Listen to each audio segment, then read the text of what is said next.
Crypto Parabellum podcast, episode number 15. I'm hoping that one of these episodes, I'll be able to say, Crypto Parabellum podcast, the final word on Sam Bankman-Fried, and we'll never speak of him ever fucking again. But I don't think that time's coming anytime soon because, well, dude loves doing interviews, Alan. Yeah, he's definitely going on a bit of a tour the last week, and I think that will probably continue. I don't think we'll be done talking about this for years. I know neither you or I were around in crypto for Mt. Gox, but I would imagine it still gets talked about today. Not all the time, but it gets picked up. Enough that I know about it, and I shouldn't. Like, I know granular details when I've never really tried to. and so this will be the same. We'll be talking about this 8 years from now. I'm sure of it. Yeah, you're probably right. So we wanted to jump on here. Obviously, Joel isn't with us this week. He'll be back next week. But Sam has done a litany of interviews. He did a phone interview, which I listened to. And then obviously he did the Aaron Ross Sorkin interview yesterday. Aaron Ross Sorkin from CNBC, but also the co-creator of Billions, the show, which is a good show. At least it was first couple seasons and then kind of deteriorated. But he's a popular guy and gets a lot of these big interviews. I don't even remember what the event was that he agreed. It's called Deal Book. What is it? Okay, what's that? Okay. Now you just put me on the spot. But no, well, you know. No, I don't know. I believe Deal Book is something like a speaker series that he put on. I think he's like the creator of it. I don't think that Aaron Ross Sorkin did. Okay. Yeah, I think it's some deal that he has with the New York Times. Got it. Okay, that makes sense. So yeah, he had this series, and it sounds like there was a bunch of interviews yesterday, and obviously Sam was one of them.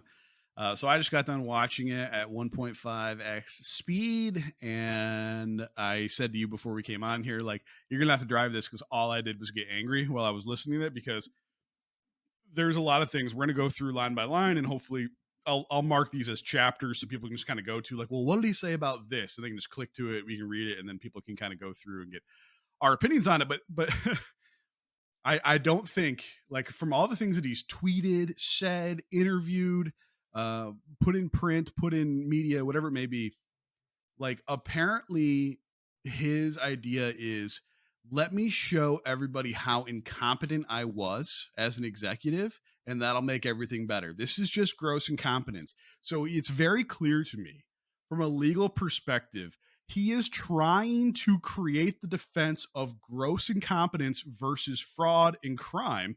And quite frankly, he's got two parents who are legal professors, and he's doing a good job because, quite frankly, I have never heard of anyone that was as big of a fucking moron as Sam Bankman-Fried was in running his company. So I'm going to set it up that way as what I have taken out of everything he said.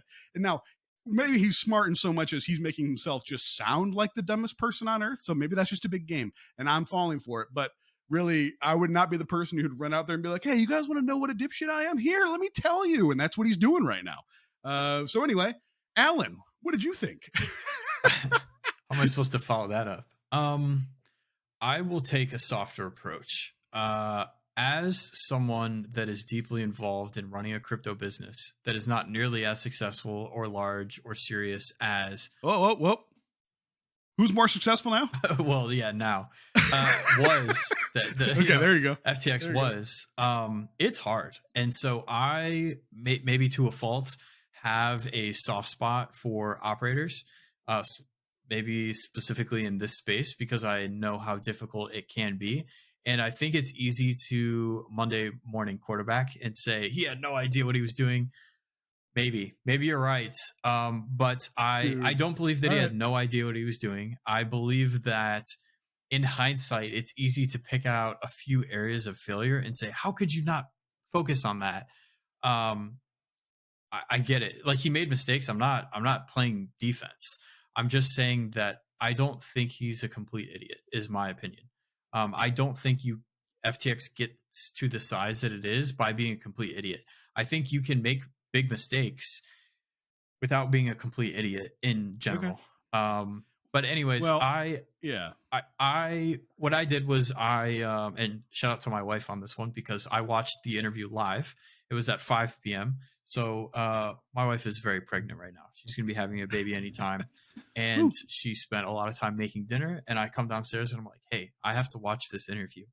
So we sit down to make this to eat this dinner that my wife made, and I put my laptop on the island and we watched together. So thank you. Shout out to my Nice. wife for putting up with weird crypto stuff 24/7. But and I took notes throughout the whole thing of the points that I thought were either new, interesting, or not common knowledge.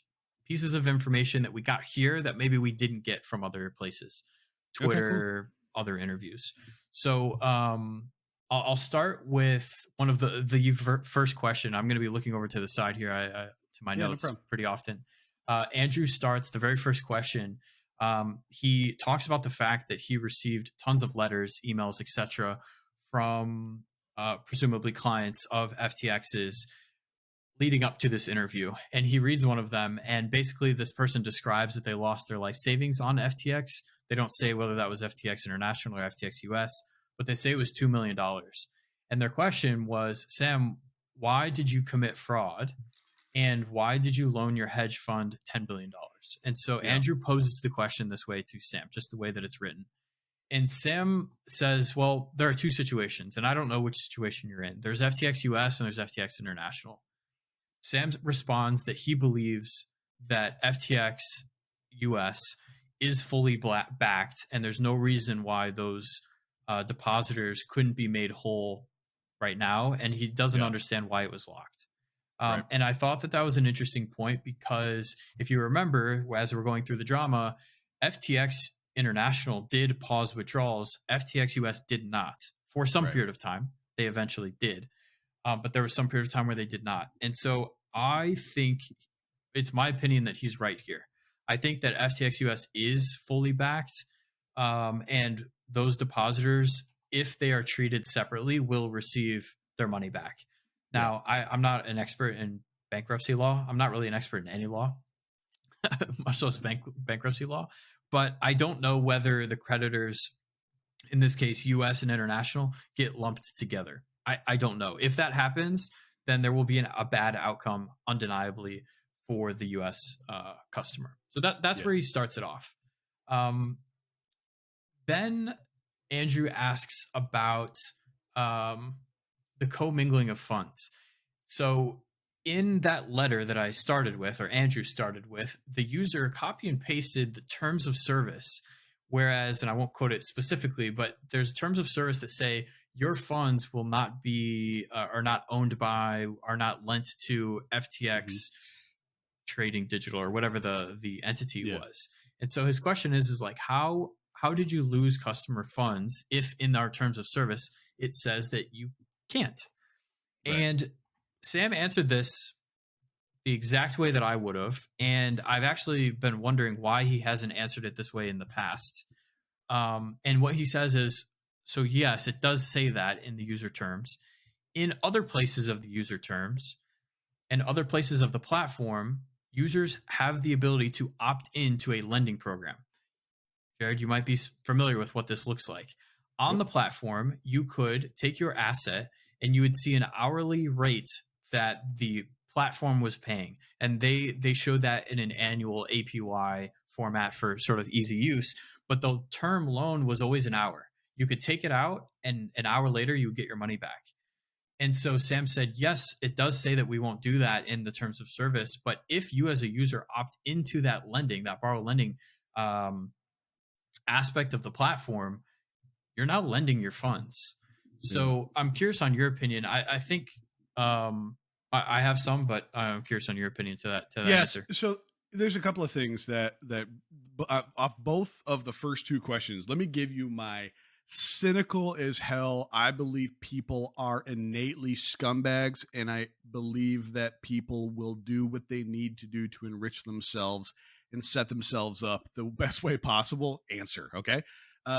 The first thing you said was Sam came in to say, I believe FTX US customers are whole. Okay. That's all there. So if you have political buddies, if you are a US citizen and you don't really have fear for criminal prosecution inside the US, what I would make sure is, look, I did everything I said I was going to do to protect US customer funds.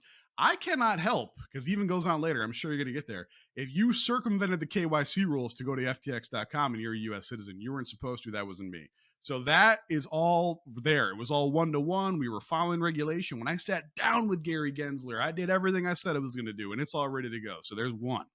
Okay. The second part was that really nice insulation of, well, yes, it did say that, but it also said this.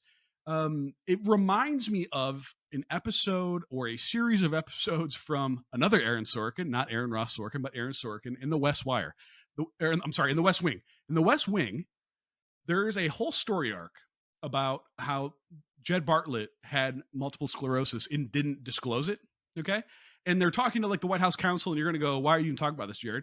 Well, it's because there's an episode in there where they talk about how, man, I tell you what, it looks like the president set up everything that you would do if you were trying to perpetrate a fraud and get away with it. And so when I hear Sam say, well, yeah, but I insulated the US customers, F everybody else. Well, yes, there was the we will not lend your funds, but we did have this over here, which you may or may not have understood. And if you ever checked into it once, it was there. It sounds to me like he did everything he possibly could do to give himself a legal out to be like, whoa, whoa, whoa, you did your own thing. So when I hear those things, yes, I didn't know that was possible, but literally I was like, boy, this dude is not dumb. I say he's dumb. I say he's a trash CEO, which he obviously was. But like the the thing that every time he answers and the way he answers, and I was like, this dude was literally putting in building blocks to protect himself the whole way. And I'm going to push back to you because I know you're going to drive the majority of this episode. But like, even the way they communicate internally, these conversations were all set to erase. Okay. So there are no internal communications. They were all deleted. The guy literally set up step after step and contingency after contingency to make sure he had the, oh, well, fuck, Aaron, I don't know, defense, and he's done it beautifully. So if you want to take that side, I actually think there's a better defense that doesn't involve any speculation. So okay. Just to that one point where his answer is the reason we lost funds is because users were participating in this borrow. That is voluntary. You didn't have to do that, but whether you did that or whether you didn't do that, the outcome's the same for all users right now. Right. So if you wanted to argue that, I just don't think that the user terms is a good argument because some users did opt into lending, some did not. They're both in the same scenario right now. But do you know if you were auto enrolled or did you? No, you were not auto enrolled. You were auto not in. You were what's you right? had to opt in. in. You had to opt in. Yes. Okay. But so I almost think it's a moot point because I almost asked this on Twitter, but I didn't think I'd get a good answer, so I deleted it.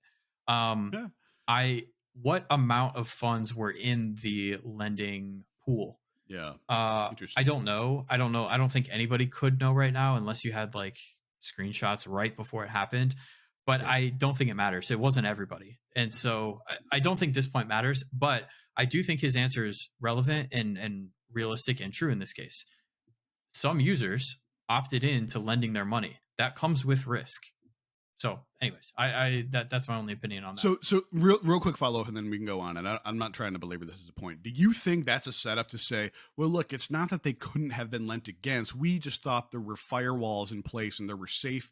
There was the reason why there was the ability to take loans is because this program existed. We just didn't audit how much was being loaned appropriately. No, like that's not the issue. The issue is the collateral to the loans went bad. Okay. So the loans, in theory, were fine. They had collateral. They just had bad collateral. Yeah. And so, like, that's the issue. It's not that they loaned.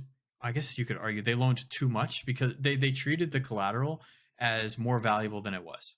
Yeah, and they all right. So I'll let you keep going because he brings that up. Keep going. Yeah. So I just noted to myself here that after he asks the question about commingling of funds, and Sam gives the answer that someone could have opted into the borrow lend. It's clear to me that at this point, Andrew Ross Sorkin, which, by the way, side note, I don't trust anybody with a hyphenated last name. Sam Bankman-Fried, Andrew Ross Sorkin. I think if you have a hyphenated last name, I generally don't trust you. Anyways. Hot take. Yeah, sorry. So there's somebody listening who has a hyphenated last name who just got, like, absolutely sideswiped by Alan. Anyway, keep going. I stand by it. I stand by that statement. That's fair. So I just noted to myself that clearly Andrew doesn't know the FTX platform very well, because the Yeah. natural next question in my mind is saying, okay, hey, some users opted into lending. What was the total amount that people opted into? Was it this $8 billion hole that you have? If the answer is yes, okay, cool. And if not, why? Because that would have Okay. dug a layer deeper on that. Yeah. And then I think it would have potentially exposed fraud, or Yeah. it would have exposed more gross mismanagement. But because he didn't know enough, moved on to the next question. Yeah, Well, I and, get and it. like, quite frankly, I'll give you the same answer right now because I just watched this interview. Well, Aaron, obviously this all falls on me, and I should have known better. And like, there were some failings here that I should have done, and I don't really know, and I don't have those details in front of me because I'm not part of the process anymore. But that's something I should have had my hat on. Anyway, what's your next question? That's exactly what he would have said. The guy's been doing it the entire time. Anyway, keep going. That's Yeah. So the next question, I'm just looking here. Andrew asks about Caroline's public comment that they yeah, used client funds to cover the loans of Alameda that were called from other platforms. She claimed that she was aware of this, Gary was aware of this, and Sam was aware of this. So you may be asking yourself, when did Caroline say that? This was an internal conversation where Caroline was talking on a video conference to either Alameda employees or FTX employees. I'm yeah. not sure of the details there. And Sam says that, to the best of his knowledge, the borrow desks closed down earlier this year. That's true. We know that Genesis took losses to Three Arrows Capital, BlockFi took losses, Celsius took losses. The majority of crypto lending desks closed down. And so Yep. what he says here is that when that happened, Alameda transferred all of their borrowing that they used to do on other desks. They transferred that inside to FTX. FTX became the biggest lending desk, basically. And so Got it. that's what he thinks that she means in this case. I'm not going to argue whether that's accurate or inaccurate, but that's his answer. Andrew moves on to ask about the connections between Alameda and FTX. He says, hey, you've given interviews to Bloomberg, is the one that he cites. You claimed that you weren't really involved in Alameda anymore, but didn't you guys like live together in this penthouse? This is like been talked about pretty extensively. Mm-hmm. And I thought the interesting part here is Sam said, I did live with Alameda, one or two of Alameda employees. One of them we know is Caroline. I would be interested to know who the other was. He said, yes, like we did live together. But an important part that was new is said, I don't live there anymore. And then he said, I'm not there right now. And so he said three different things. He said, we live together. Okay, got it. I don't live there anymore, but then immediately said, I'm not there right now. And this stuck out to me because BitBoy, who you may be familiar with, was in the Bahamas this last week, went to the penthouse, stood underneath the penthouse and sort of yelled up at the windows. And he found what appeared to be SBF's car. And we know this because SBF's car, which was a Toyota Camry, older Toyota Camry. Corolla. Oh, Corolla. Excuse me. Yes, you're right. Sorry.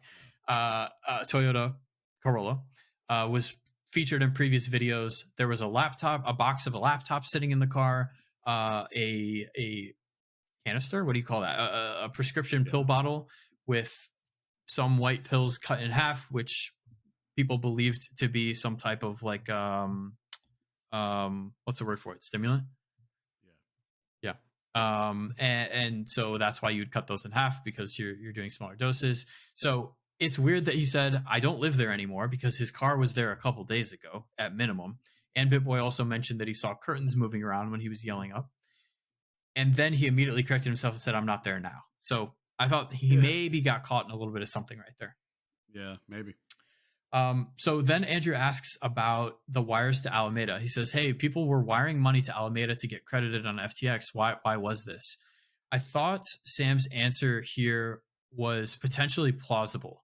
So he says that, so too. Yeah, he says that, well, when Alameda existed before FTX, Alameda had plenty of bank accounts. When FTX was created, we had a hard time getting bank accounts. I can understand that. It is hard for crypto companies, especially exchanges abroad, to get good banking access.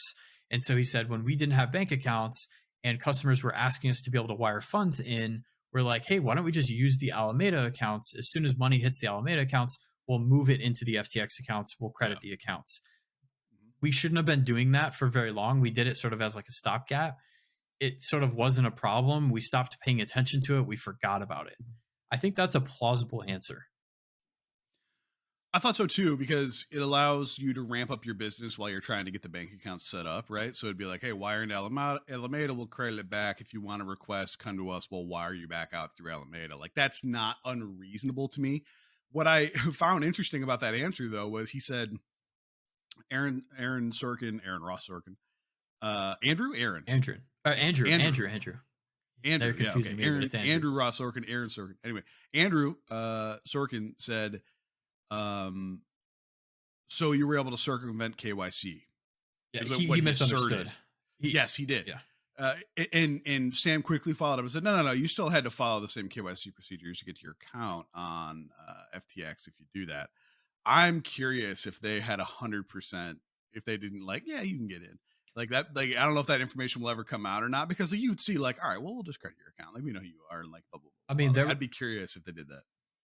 There was no, I not that I'm aware of. So there was a time when you could have an FTX International account with no KYC, and I believe you had some sort of withdrawal.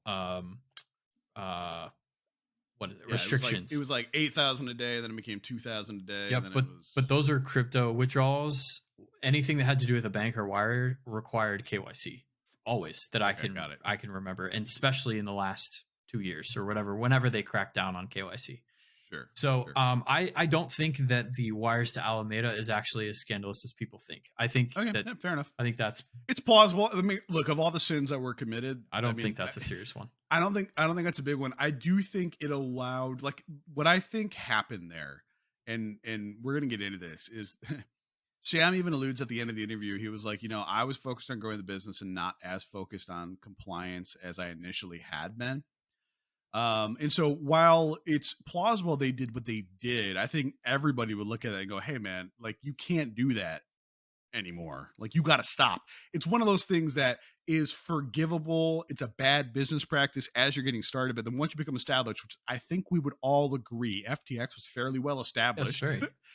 You stop doing that, right? Like, you stop allowing that. So my point here is, from a compliancy perspective, those rails of credit and debit back and forth were never severed, and they should have been. Yep. And that's with them just being lazy. I'm not saying criminally lazy, but I think it was. And it just, again, it's a like, well, let's just leave them there because it gives us this back door, which is what everybody's referring to, because there's a way to cross credit. And now they have a plausible reason to say, well, it's from before. We never really meant to do it. There was just debits and credits back and forth. And me, Sam, as CEO, I should have known that it was as bad as it was. I'm less skeptical about that piece. So the back door, I think, is actually something different. I think and we can talk about that. He said it isn't.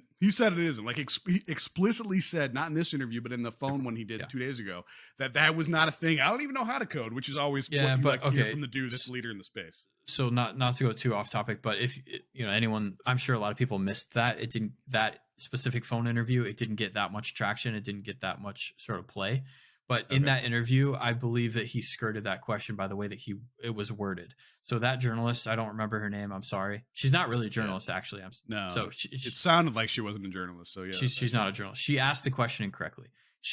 And she said, like, hey, I read something that you coded this back door, and that gave him an opening to say, I don't know how to code. I didn't code that back door. That's not the assertion that she should have made. The assertion that she should have made was that Gary coded a backdoor at your request. Then he would have had a harder time skirting that question.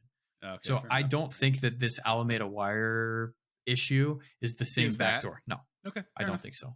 I think it's easy. Like, they set something up years ago that works. They moved on to other things. They stopped focusing on something that worked. They're like, hey, we don't need to pay attention to that. It works. I'm going to go focus on something that's broken. Okay. Fair enough. So Andrew then later asks, if he said, hey, Sam, you're in the Bahamas. Are you allowed to come to the United States? And Sam says, to my knowledge, I am. And Andrew asks, have you thought about coming to the United States? And Sam says, I have thought about that. He says, my understanding is that there's probably going to be some hearings that I will be requested to be at. I will need to and will be in the US for those. So normal. I didn't take anything away from that. It's just, this is the first time anyone that I can remember asked him, are you allowed to be in the US? Yeah, yeah, and I think it's interesting too. Again, I think that with his law professor parents, he has gone through whether or not he has a case to duck criminal charges, and I feel like he feels very confident that he can. And to me, it's kind of a smug, like, yeah, no, we're good. I'll be there. Like one of those, like, no, I'm not worried about that part. Yeah, I don't know. I didn't get any smugness out of this interview, whether it was an act or not. If let's assume it for a moment that it was an act. He Yeah, did a great job. Let's assume yeah. for a second moment that it wasn't an act. I think he's saying the right things. I hate to take that sort of side No, yeah. because it's not going to win me any Look, friends, but it's just my opinion. I'm not going to say that I wouldn't, if I was at the helm of a massive failure in fraud, I'm not going to say that I wouldn't say these things, because I would, because I'd be trying to duck jail time and trying to do everything I can. Like at the end of the day, you're you, and you got to protect you. Everybody looks out for number one. By the way, I had so I have a stream that a lot of you guys probably don't know about, but I have a stream where I talk about TA, and like in March of this year, I need to go find the clip. March of this year, somebody that watches my show brought it out and sent it to me and was like, hey, do you know March of this year? Do you remember when you were talking about Elon and Sam? And I was like, what do you mean? He's like, you said something like Sam and Elon both strike me as the kind of person who are just like abject pure utilitarians, where it's like the ends justify the means no matter whoever gets hurt. And like, I wanted to build this thing and I don't really care what corners I have to cut, because like he even said it in the interview, ultimately my thing is doing this. And that's what I care about most. And he even said it in this interview. And I'm like, God, he is the pure utilitarian. He is, in my opinion, the type of attitude that Sam possesses and continues to convey is the exact way that Nazism became a thing, right? Like, well, if we just kill all the people we don't like, then eventually we'll all be great together. So like, if I can rob some people, eventually the utopia will be amazing. So who cares who gets hurt along the way? I believe, and he's even kind of alluded to that himself, that he's like, yeah, I'm pure utilitarian. That's what I care about most. Ends justify the means. Okay. I am not aware of any time where he alluded to being that or saying, oh yeah, when? I'll find it. Not long ago. In that I'll interview? find it. Not Okay, the different ones interview. from the past 2 days, Got it. but Okay. within the past couple of weeks. Because so I've only become I don't even remember what the word is anymore. Something. What is the description of it? Sorry, It's just like pure utilitarianism. So like, no. essentially, What's it the doesn't. yeah? What's the title that you gave him a second ago? Pure what? I don't know. Okay. I mean, I think I was just saying, like, he's just like the. But no, you just used pure the title. essence of utilitarianism. Yeah, yeah. But it's some psychology sort of what archetype, something like that. Oh yes. Yeah, the archetypical utilitarian is what I said, essentially. Yeah. So that I've never heard that before, and I couldn't even spit it out just now. But that was covered by Nick Carter. I don't know if you know who Nick Carter is. He has a crypto podcast called On the Brink with Castle Island. He was a psychology major. I believe he has his master's in psychology and now in crypto. And he talks. He agrees with you. He thinks that Sam also aligns with that. Yep. So, okay. Andrew then asks. I'm just looking here. Okay. After withdrawals were halted, Andrew talks about like the hack is basically how it was referred to. There was money that left the system after withdrawals were frozen. Tell me about that. And Sam basically says that my access at that point or previous to that point was cut off. So I don't have full visibility into being able to answer this, but I can tell you what I think. And so in this point, I believe that that's accurate because there's a Twitter sort of timestamp on all of that, that after bankruptcy was filed, what's the new guy's name? John Ray John something, whoever the new CEO is, announced that Sam has no longer has access, and then this started happening. So it's not Sam saying Sam's not the only one saying that he didn't have access. This guy who doesn't like Sam, he's the new CEO of FTX US, the Enron guy, John Ray, whatever, is basically saying Sam didn't have access. So I think he's telling the truth so far here. He says, I didn't have full access, but here's the way I understood it. New information that I did not hear anywhere else. He said that he believes the U.S. team gained access and took custody of some of the assets. That's very interesting if true, because I haven't heard that talked about anywhere. I haven't seen that speculated anywhere. My understanding is the only person from FTX US that was sort of like the last man standing. His name's Ryan Miller. He was the general counsel for FTX US. It would be interesting to me if that was Ryan Miller, because I know Ryan Miller uh, casually, not a friend of mine, but I know him. I've been in two situations with him where I feel like I've some ability to Yep. judge his character, Yeah, and familiarity, sure. he operates on the up and up, is my personal Yeah. opinion. And so interesting if that did happen and the US team did take custody of some assets. He also then said Bahamian regulators took access and it took some of those assets. And then there's a third party, which he believes was like a hack, actually. Yeah. Um, so any thoughts on that? Yeah, I do. I do because obviously we all know how easy it is to like move funds if you have access to seed phrases and other things. So he would be somebody who would have been in a position to do that. The other ones being Caroline and Gary. And so that's pretty fun. Oh no, there was some spyware, some malware that somebody got access to. They just waited until this crucial moment in the history of FTX to actually execute this hack. Okay. Then the actual piece of Bahamas, like, I'm sorry if I continue to be this cynical, and I know you're gonna be like, man, you're just painting everything in a negative light. Like, to recap here, we talked about how he is illustrating the point that we did everything possible to protect US people via FTX US, and they should have been made whole. We were following the guidelines that were put forth for us.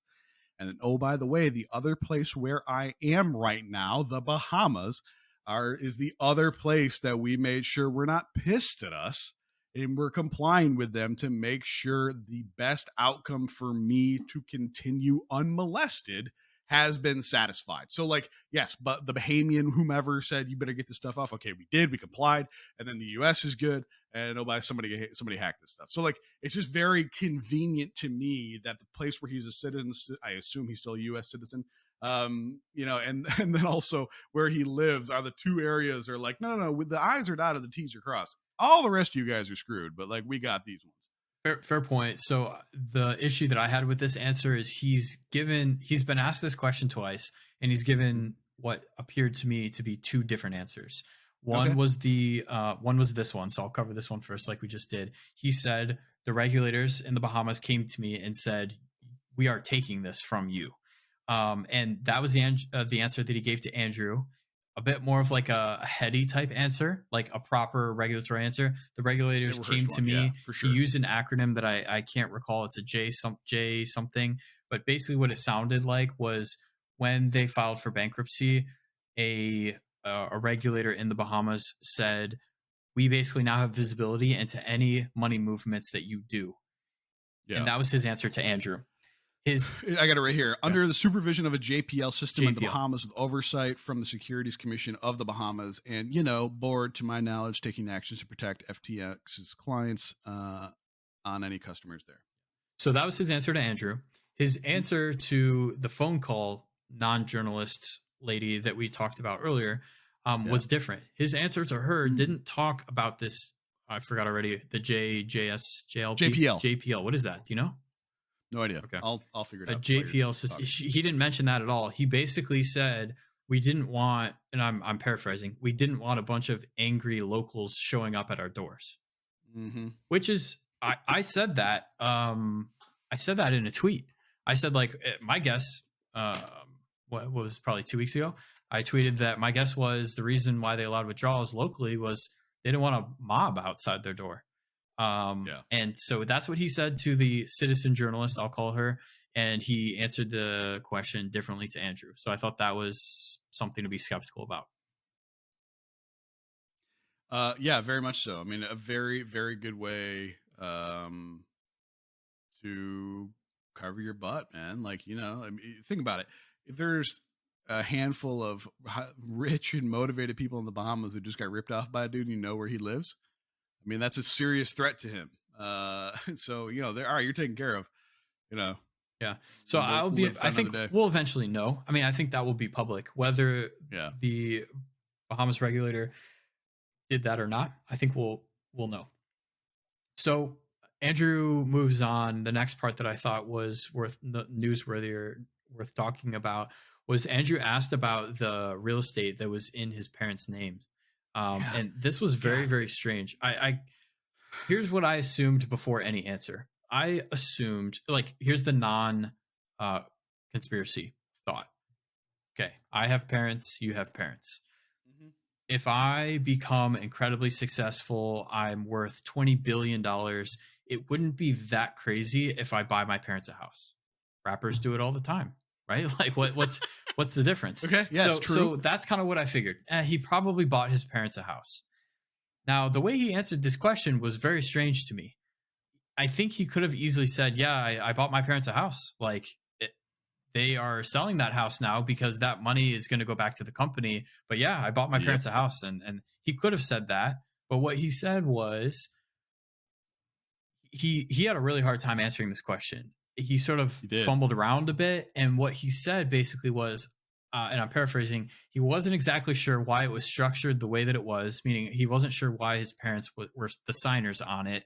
It was intended to be company property or a home that was bought by the company. This is not the only home that was bought by the company. There were plenty, and he addressed this earlier. Why were you guys buying all this real estate? And I think it's actually a plausible answer. He's like, look, we were trying to attract the best talent in the world, and we were asking them to come move to the Bahamas to work at FTX. We were giving them $200 a day in DoorDash credits. We were giving them homes, luxury homes, apartments, condos to live right, in. for sure. That's not that crazy, I don't think. Not at all. And so I think he could have just said, yeah, I bought my parents a house, and they're in the process of dissolving that, and that money will return to, the bankruptcy court on behalf of FTX. But yeah, I just wanted to buy my parents a house, but it got very weird. So this is why this is funny to me, because like I just like the biggest eye rolls of all time, man. I'm gonna read exactly. This is a transcript on CoinDesk, which I will include in the show notes. But there's also reports that your parents signed and were effectively provided with what seemed like a vacation home. Okay, you have parents. I have parents. If you're alive, you have parents. Whether or not you have a relationship with them, Here's what he says. So I don't know the details of the house for my parents. There's more to the answer, but yes. I get that. Okay. I get that. Okay. Alan, if you ran a $20 billion company, or you were worth that, and you were going to buy them a home or use their name, in which required their signatures as they are law professors at Stanford, would you have a casual relationship about that transaction to where you go, quote, so I don't know the details of the house for my parents? No, I would not. And in addition to that, I mean, I have to jump through compliance hoops for way less, not a $17 million home. And I'm not the CEO in this case. And the company would never buy my parents anything, but very strange. That part was maybe the most strange answer. That's but I knew that it was not intended to be their long-term property. So I don't know the details, but I know it was not intended to be their long-term property. Now, is it plausible that they were having issues getting loans to buy a massive property that they needed a co-signer on? Because yes, it is, but that's not what he said. Yeah, that's what's weird to me. Just say, yeah, I bought my parents a house and they're going to sell it. Or quite frankly, let's say he's being honest. He said after that it was, I know it was intended to be the company's property. Okay. Earlier, he alluded how it was difficult for the FTX to get bank accounts. Okay. How about you say, it's difficult to get loans to buy homes here when we're trying to set up housing for our employees, and we were having some issues getting around something we needed to do to close this transaction. I asked my parents, who are law professors, if they'd be willing to lend their name to this to allow like a creditor backing to this. And they agreed to, so we could expedite the process to get more homes for our employees to live in that we were bringing down. That's a completely plausible and reasonable thing to say. Yep. Instead, he said, so I don't know the details of the house for my parents. Can you read his whole answer? Because I think from memory, he struggled through it. So I want to see if that actually comes through in the text or not. Yeah. So he said, I don't know, but I knew it was not intended to be their long-term property. I know it was intended to be the company's property. I don't know how that was prepared in. And I think that was where it was was it will end up. Okay, that's him struggling. Yeah. I think they may have stayed there while working with the company sometime over the last year. Okay, so he's unsure if his parents ever stayed in the property, which You would know. when you look at the when you look at the rest of it, there were a lot of properties purchased in the Bahamas. The reason for that is we had 100, basically 100 Silicon Valley. Like literally, that's when he goes into talking about Yeah. we're trying to incentivize them. Blah, blah, blah, blah. Reasonable. Yeah, reasonable. But again, like that's why I would listen to this and I'm like, you are playing the role of the dumbest executive in the history of time. Not even just like, is that one of those things where like, hey, I made some bad decisions? Sure. But would you know the details around asking your up to this moment very well respected law professors to sign their names on the dotted line for a property for you? You don't know the details of that? Yeah. I else agree with don't you on you this know, one. sir? Yeah, no, I agree with you on this one. This one's very strange. Very strange. Anyway, sorry. This is why I got angry, and I was literally like, I have to listen to this because I'm going to talk about it. But like, it disgusts me when I listen to this stuff. One of the next questions that Andrew asks Sam about is the illegal drug use. And actually, I'd love if I wish I had the transcripts in front of me. I would have just copy and pasted them. But can you read Andrew's question?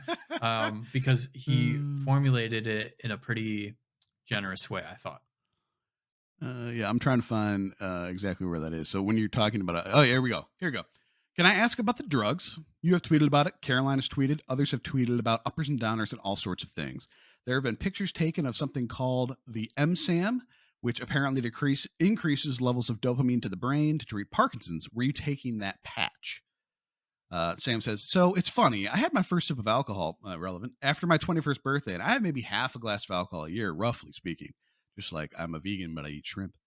There were no wild parties here. When we had parties, we played board games. And, 20% of people would have 3/4 of a beer. So he knows that 20% of people would have 3/4 of beer. But, I don't really know the details around my parents' home in the Bahamas. Dude, come on. You can't be that specific and expect me to be like, oh, yeah, but that whole $17 million property, not sure. But I do know that 20% of people had 3/4 He's trying to paint a picture of like, we weren't having crazy parties. Like it, and that's that's the picture that he's trying to paint.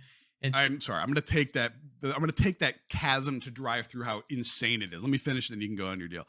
I didn't see any illegal drug use around me here at the office at these parties. And when I say parties, blah, blah, blah, having people over for dinner is what I mean. And then this is the point that gives him an out because, look, I've been prescribed Adderall in my life. I've been ADHD since I was 12, man. He said, and look, I can't talk about anyone else like what they're prescribed between themselves and their doctors or psychiatrists, which I'm pretty sure in the Bahamas, you can go to a store and pick up a lot of these things. But regardless, I can say for me, or not. I don't know. I've been prescribed various things at various times to help with focus and concentration. And I think they have done that. Right at the end, I don't know if it didn't come through in the CoinDesk comms or whatever, but he said something kind of funny, I thought. He's like, I wish I was a lot more focused. Sorry. So anyway, I think these have all just been totally on-label use of medications. And I think that these have, on the margin, helped me focus a little bit. I wish I had been a lot more focused over the last year. Like that part's kind of funny. I mean, the situation's not funny, but that part's funny. So I thought that was an interesting answer that he gave. Pretty. What would you call that? Like a political answer? Like, hey, I don't know. I can't speak to other people's prescriptions or non-prescriptions. Like, that's not really any of my business. Easy cop out. And then says like, yeah, I have a prescription and I use the prescription. It's easy. Quite frankly, like they weren't talking about like, freebasing cocaine. They were talking about uppers and downers, dude. You know what? You drink caffeine, you're taking an upper. Like I have no real issue with that. Like I have much greater issue with the incompetence than I do with the drugs. Fair enough. Obviously. So Andrew asked a question about the lack of board oversight. He's like, hey, FTX had no board oversight. And so the way that Sam answered this, I don't know whether this is true or not, but I found it interesting because he said, honestly, I felt like we had too many boards. Yeah. And then the feed cut off. He disconnected. Yeah. And then they brought him back on. He said, sorry, I disconnected. He said, we had too many boards. He said, we had all these different, I'll call them shell companies, but I don't mean it in a negative way. We had FTX Japan, we had the Bahamas entity, we had the US entity, we had maybe the international entity, and they all had boards. He's like, I actually think that was a mistake because by having so many boards, each one didn't feel acute responsibility. They felt responsibility for a small part of the whole. And they're like, oh, my part doesn't matter. And if everybody thinks my part doesn't matter, then no one's Then actually nothing really matters. paying Yeah. attention. And I thought that this maybe is a credible answer, because Okay. the accusation that at least I've been seeing on Twitter and everywhere else is like there was no board, there was no oversight. I don't know. Maybe that is true, but I thought his answer was news to me, and that there were a lot of boards, and he actually thought that it was a bad thing because then no one felt responsible. Well, like, quite frankly, I'll put this out here right now. If you're listening to this and you know someone who is on one of these boards of one of these international versions of FTX, we would love to talk to them and hear what those responsibilities were. Because as far as I know, no one's ever been like, yeah, I was on the board of FTX Australia, and this is what we talked about. And so I understand what you're saying, and I don't even necessarily disagree with it. Like, you have too many cooks in the kitchen, and like, oh, somebody else will do it or whatever. And like, that happens all the time, man. Like, that happened to me in my professional life where it was like, ah, hell, someone else will do it. Like, you hear, and then shit falls through the cracks. I'm sure you have it at Path where you guys are growing like crazy, and like, you're the ops guy. So I'm sure that you have to see everything, but you can't do everything. I'm sure Alan will handle it. Okay, well, maybe not. All right. And that's hard to do. So I completely understand that. However, let's be real for a moment. He's saying maybe we had too many boards. Okay. Presumably he was a part, either actually on or something on each one of them. Let's say they didn't exist. Let's say there was just one board that handled everything. Okay. And they had to get like a person from each region to be on the main board, and that way everybody was having, which quite frankly is what it should have been. But so now we're talking about somebody like Sam being the chief executive and chairman for a bunch of boards. And the guy is clearly incompetent as an executive, not incompetent as a human. I want to make them, like, I've made this assertion several times that he's dumb, that he's stupid, whatever. And he is not, like, I'm not saying like you tested his IQ, he's stupid. He's just clearly unfit to lead anything. So it rolls up to Sam now. Sam's would have made these mistakes to begin with, bro. You built the structure. Like, well, maybe we should have had less. You designed it. Like, whose fault is that? It's yours. It's you being a clown show that allowed all of this to happen to begin with. We should have had less boards. Okay, fine, dude. But you didn't show the ability to manage any piece of your business well. And I will point you to their internal financials. The main mothership, they couldn't locate bank accounts. They didn't know where money was being held. Alan, do you know where money is held for your company? Yes. Okay, I thought so, man. We're talking about a company that is hundreds of times larger than yours, or was, not anymore. You guys are whooping their ass now. But like, and they didn't know where the bank accounts were. What are we talking about here? I don't know. I'm conflicted because my feeling is that their setup was so complicated. Maybe intentionally, maybe by design, maybe nefariously. Okay, maybe. Let's assume for a moment that it wasn't. That right. It's actually just hard to do all of these things as a crypto company, because you want to skirt that law, you want to play on this gray line, you want to operate here, but you don't really want to alert the attention of somebody there. Like, all of those things, reasonable. Binance does them. Binance just does them better than FTX right now. No doubt. So I think it's just hard for me to play Monday morning quarterback and say, you're an idiot, you fucked up, you weren't paying attention.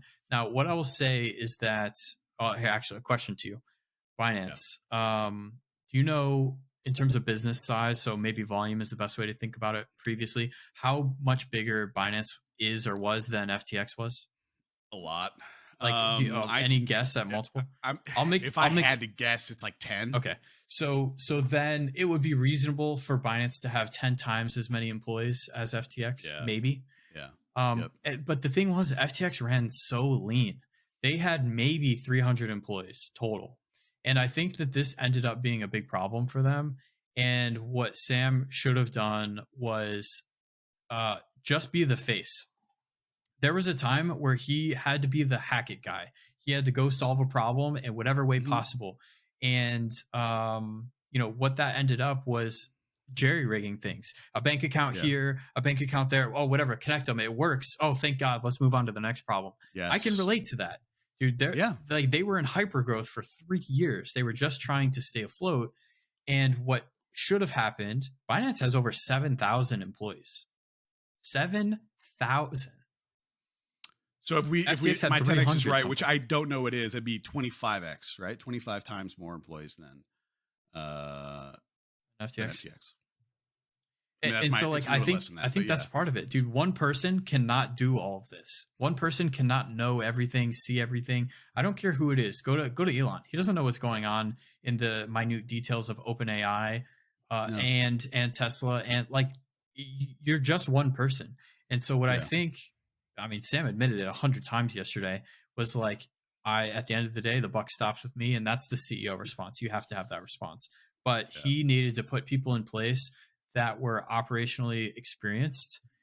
It would have slowed him down, and that's why he didn't, is my opinion. Yeah, I agree. And there's one piece that I want to pull up here that I want to talk about that we skipped over here. But while we're doing that, you're right. He should have hired more. He should have hired more people to help him run this. I imagine there was probably part of a embarrassment, like, hey, we're this 10-figure company more, and we keep our books on an Excel spreadsheet that isn't even well done, and we don't actually know where the bank accounts are. So like, you don't want to bring people into that. But like, the other part of it, man, is they went out of their way to keep that circle really, really small. They went out of their way to keep it small. They used dissolving communications where things automatically deleted, so there was no paper trail. So tell me the business reason for that. Okay. For what? You guys, for what? I can answer. So what's the business reason after you're an established company? When you have a competitive advantage and you're growing, I kind of get it. But when you're a multi-billion-dollar company, what is the point of having no paper trail? Specifically with chat messages? Sure. Yeah. I mean, it sounds like that's what they did. Their payroll through chat messages that were deleted. Okay. Not payroll, but expense approves. Yeah. Okay. That's it. Sorry. Yeah. But still, why would you do that? I believe that the reason that they did that was to avoid a paper trail, just like you're saying. However, what I would say is it's all speculation of whether that was done because they were doing something illegal and didn't want to get caught and covering up their tracks, or you're on the gray line. That crypto's hard, man. It's hard. They're running an exchange that probably shouldn't exist. So like, if everybody in crypto wants a product like that, you have to understand every exchange that you're interacting with that is like FTX, it's a gray line. And they didn't want a technicality to be the thing that they tripped over. That's the best case scenario. Worst case scenario was it was a Ponzi scheme, a fraud, blah, blah, blah. And I get that. It's easy to go to that. Yes. But I'm saying don't take the easy way out. Don't take the easy way out. Think about it intellectually and say like, no, there is another side where this is somewhere in the middle. And you know what, Alan, I have no problem admitting, given even as cynical as I've been throughout this entire episode, I have no problem admitting that does fall somewhere in the middle. Okay. But it looks to me like someone who has grown up under the thumb of two legal professors saying, let's talk about plausible deniability, man. Every decision they made was set up with the I'm not sure defense, and he's going to get away. I initially thought this dude would do time, like real time. Now I don't think he is.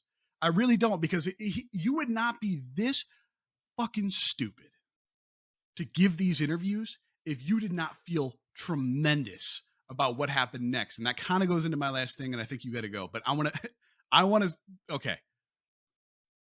The question that Andrew asked about his future was the most arrogant, infuriating thing he said in the entire interview.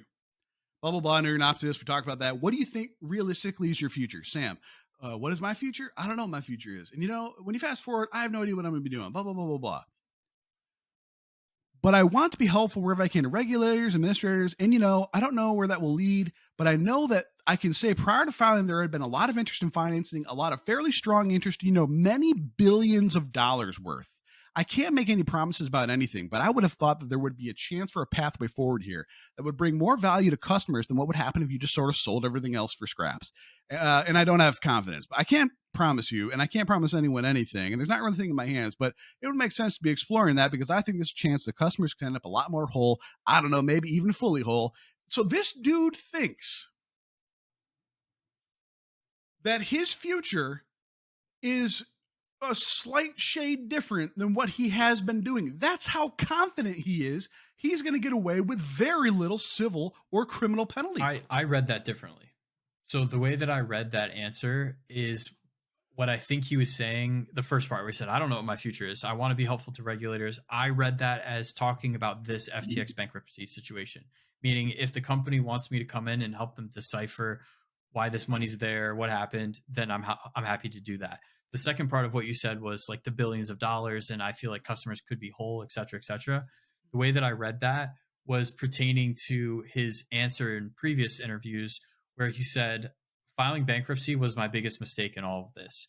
And he alleges that 8 minutes, I think he says, after I filed for bankruptcy. 8 minutes. Yeah. I had billions of dollars of investor interest. I don't know whether that's true or not. I mean, but if you have money on FTX, you wish that was true. You hope that was true. I don't know whether it is or not, but that's the way I think he's answering the question. I don't know what else you say there. What does he say that makes you happy? Oh, I'll probably be in jail. Like, does that make you happy?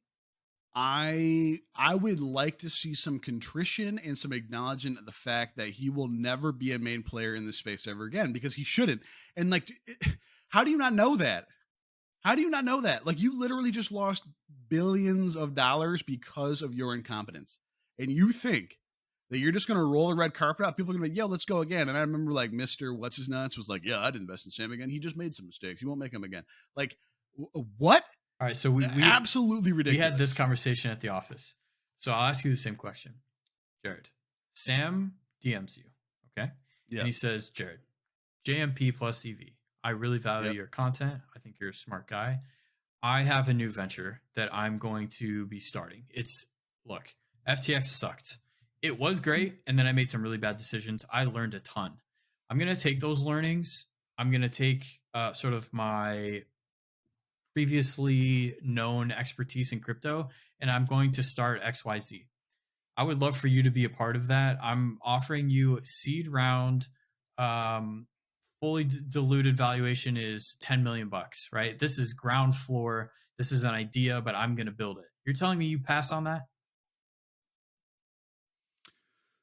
Okay, so this is a multifaceted answer. Okay, one, I happen to be in a situation where I don't need the money. Okay, so like I feel like I'm well financially, or I don't feel like I need to get in on everything, and I can be more discerning to my morals. Whereas if I were lesser, I would be like, 10 million, you can turn that into 100 million. I still 10. No, he's not asking you for 10 million. I'm saying no, I get that. What I'm saying is the valuation is 10 million. For him to get from 10 to 100 is easy. That's a 10x of however much money I'm putting in. Okay, so like, yes, pragmatically, that would make sense to do. But let me tell you something. It is the best piece of advice I've ever been given in my career. Okay, it actually happened at the company where Joel and I met. I won't talk about it, but my boss back then was a man by the name of Otis Lockett. Okay, he's a retired Air Force captain. He was the hardest fucking dude I've ever met in my life. And I was very empathetic to people that performed poorly and did suspect things at the time that we were working together. And so I would go into his office. I was a mid-level manager at the time, and he was my director. And I would go in and I would say, yes, but I think blank person has this. And I think blank person has that. And he goes, Jared, I'm going to help you out for the rest of your life right now. You don't always know who people are. When you work with them, you got to feel them out. You got to see how they operate. You got to see what they do. And you have to form an opinion. But sometimes people will show you who they are. And the best advice that I can give you for the rest of your career is when someone shows you who they are, believe them. Sam just showed that he's a piece of shit executive, that he doesn't know how to run an organization, that he was at best a talking mouth with political ties, that used that to leverage himself into a situation to get vastly rich, which he then screwed up, and not only screwed up to the tune of massive harm across people around the world. Sam Bankman-Fried showed me who he is, and he is incompetent to run an organization. So no, Sam Bankman-Fried showed me who he is, and he's a crook. I would absolutely not do that. Okay. Yeah. You know what I'm saying though? Like, here's the thing. If I was like, I think it's a bad if I was trying decision. to make, I hear you. I mean, you know what though, Alan? So let me ask you this: apples to apples, you have two competing offers. One Sam, one somebody else for the exact same seed round. Are you choosing Sam over anybody else? Hard to answer that because my answer would be it depends who the other person is. Or someone who isn't a fraud. No, I don't think I am. And here's why. Perfect example. Do you know the name Adam Newman? I do, but I'm really it's the WeWork founder. Oh, gotcha. Okay. So WeWork, similar type of situation. Huge, fast-growing business. Fall from grace CEO. A lot of people called him a fraud. Called the company this, and that. They're now, they're an operating business. They have tons of clients. I don't think they make money. They have revenue, but they don't. They're not profitable. Adam Newman failed at WeWork. I think we can agree about that. He's getting a second chance. So, and a massive second chance. They raised a really big round from investors who invested in him the first time. Businesses fail more often than not. Now, I do not take this out of context. I'm not playing Sam defense. I'm just saying that I have a hard time swallowing, as someone that's also in this space, that it will likely make mistakes at some point. I can always guarantee that I will not be committing fraud or egregiously, allegedly stealing money. But people make mistakes. And so I have a hard time accepting the fact that someone should never get another chance again. After prison, after like what? He works at Walmart for the rest of his life giving out cards? No. You and I both, though, there are plenty of ways in which he'll be able to make a living the rest of his life, no problem, just because he knows the systems well enough to do well. Like, that's it. Just based on what he knows about order books, he could trade or invest or do things and make money, and he's fine. So, yes, I guess I don't disagree with you. The WeWork thing, I actually never watched, like, the documentary, and I know that, like, they blew up magnificently. Yeah. Like, they missed what they were going to do. They lost investors' money, not retail's money. That's the difference. Correct. And, like, a failed venture to me is actually something that should be looked upon favorably if you did it the way in which you said you were going to try to do and it didn't work out. You learn valuable lessons. You will get better. We're talking about an attempt that failed versus gross incompetence, possibly criminally. Like that, those are two different things, man. And so, like, if you were like, yeah, Jared, I'm going to throw in $100,000, like, all right, sweet. And then like 12 months later, you're like, yo, it's gone. I'd be like, well, no, but, but I'm saying that's the bet is like you have a maximum loss of 100%. And like, that's as bad as it can get. So from a plus EV perspective, which is my name on Twitter, it makes total sense. What I'm saying is that morally, like, here's the thing, dude. What if you had a chance to throw in with Hitler when he founded Volkswagen? And you're like, I don't know, man, this dude's got something going on with the Aryan race. Let me throw in 25 G's into Volkswagen because it could be good one day. I don't care that he's killing all the Jews. Like, are you willing to do that because it's a pretty good return? That's what we're talking about here. I guess I somehow see Hitler and Sam differently. So I don't know. Crucify me for that, I guess. No, but what I'm saying is it's a shade of gray, and like I would have to be in pretty dire circumstances to run full steam into a room to be like, yes, this is the dude I want to align with. And while I'm probably in the minority of that, and I could probably ask people in my chat room that's got 800 people, I'll ask the same question via a poll. Let's see what they say. Like, I'm guessing most people would say yes because it's probably easy money. What I'm saying for me as someone who doesn't need that money, I'd rather say no and try to watch that dude die than ever give him a chance to succeed again, given what I know he's done and how he set himself up to escape it. Like, it's unbelievable. I mean, fair enough. He probably will. Yeah. So last question for you. You mentioned earlier that you originally thought Sam would see jail time, I think is the way that you phrased it. Yeah. And now you're not so sure. Where would you put the odds? I think there's a 10% chance he sees the inside of himself. 10%? Because I think with every answer he gives in every interview he does, I'm like, this motherfucker has had the best legal consultation ever. And he's getting things on the record that all he has to do is defend his interviews. And that's much easier to do than to answer questions live.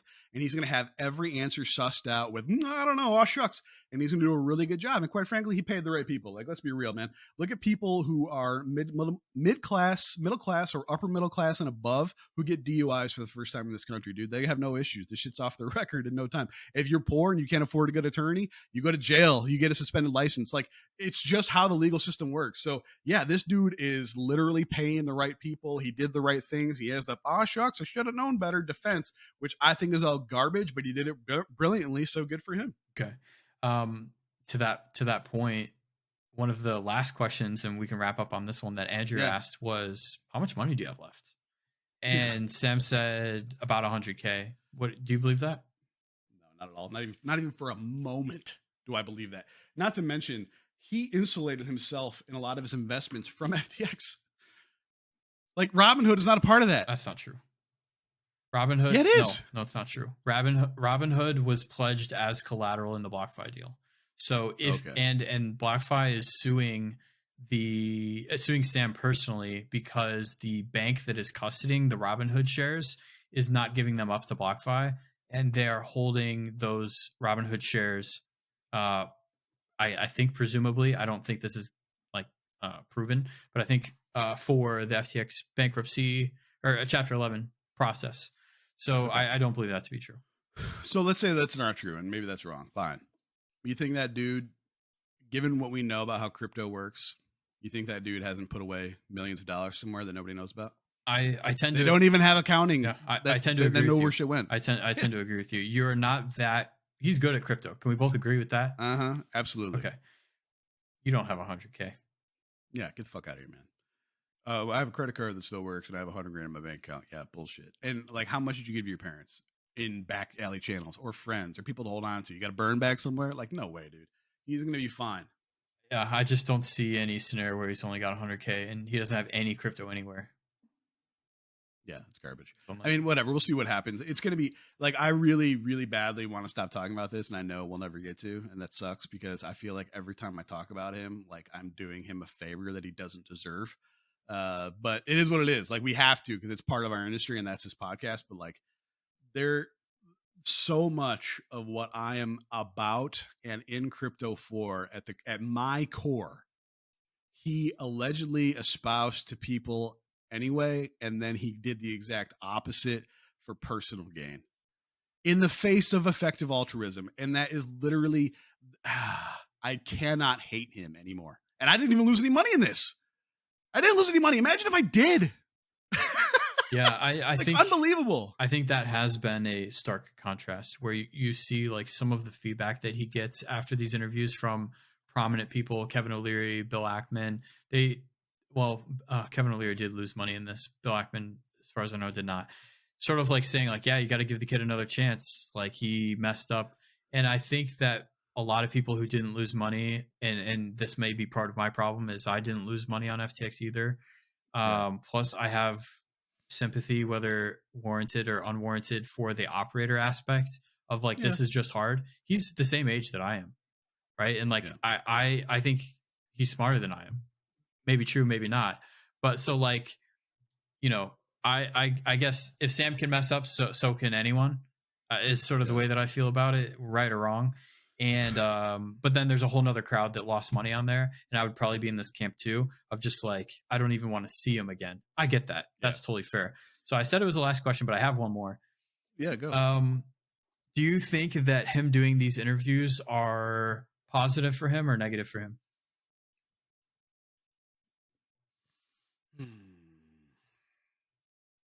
Well, I kind of just set that up by saying that I think that when he does get called to Congress, all he's going to have to do is defend his interviews, which he can rigorously prepare for, and then be ready to defend. So I think it is definitely done strategically. As to whether or not I think it's good or bad, I think that, I guess you give him credit for not hiding in a closet somewhere. So I guess that's positive, but at the same time, man, like, I don't care how many old ladies he crosses the street who need it. Like he lost $10 billion, so fuck him. It's not the What about you? first person to lose $10 million. Billion, yeah. Yeah. Mm-hmm. So I think that they are positive for him. But my caveat is all of the interviews that he has done thus far, that I'm aware of at least, correct me if I'm wrong, have been non-crypto native people. And I think that might be intentional because they are less likely to know the right questions to ask or when to say, wait, that answer doesn't make sense. And I know that doesn't make sense because I have this experience and now I'm going to double down on that question. He hasn't done that yet. And maybe that's because all of the people that know what questions to ask he doesn't want to talk to, or they're too small and he's like, it's not worth my time. I'll go talk to the New York Times. I'll go talk to Andrew Sorkin, whatever. But there is one coming up as far as I'm aware with the block, and that is Frank something. I forget.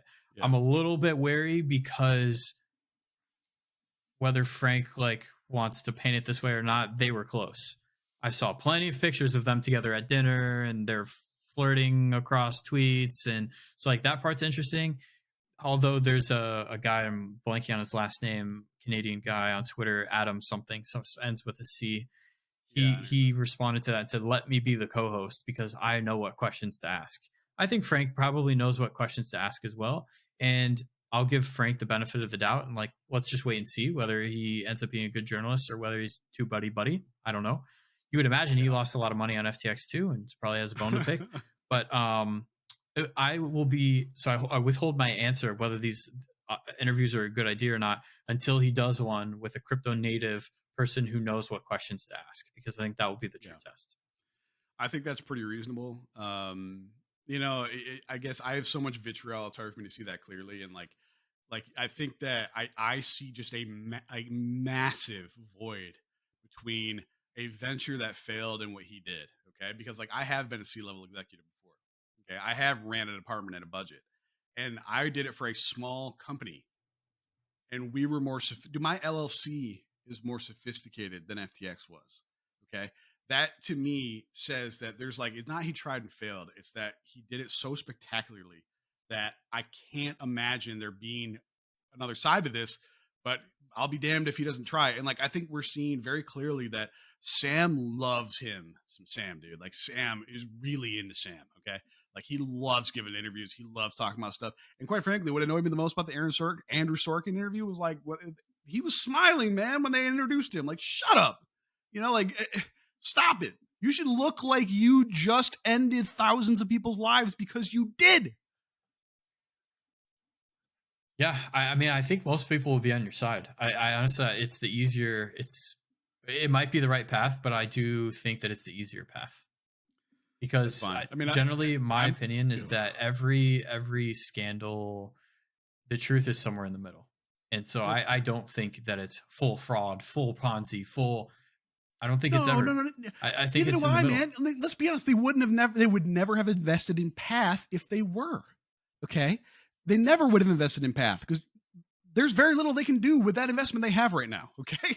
Like clearly he changed to where he wanted liquidity as investments very quickly. So like, I don't think that's who he was through and through, but I think that you can see a very clear pattern to me of someone who was protecting his girlfriend, that saw it going down the drain, that tried to pull at every stop that he could to keep it going. And then when it didn't work is now retreating under I guess I should have paid attention more. And like, that annoys me. Yeah, no, I think you have every right to feel that way and you might be right.